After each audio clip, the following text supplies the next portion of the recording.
Hey friends, if you wish to install and use Microsoft Edge browser on your Windows 11 computer, then please watch this video. I will guide you through the procedure.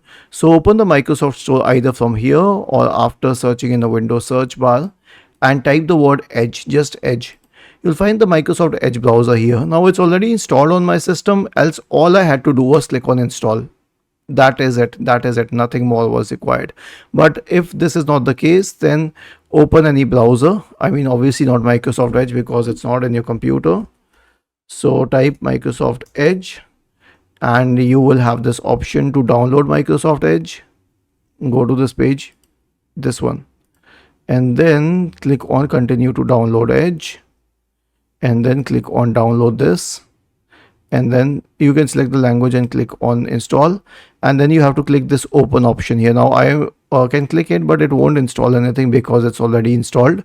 But you can click on open and it will start installing Microsoft Edge on your computer, and it will start downloading Microsoft Edge, installing Microsoft Edge, and you do not need to do anything else. It does not push any malware from the online website as well. So both of the options, both of the techniques are safe. You can use either of them. Was this helpful? If yes, then please subscribe to the channel, and if not, then let us know in the comment section of this video on how we could help you further. Thank you for watching this video and have a nice day.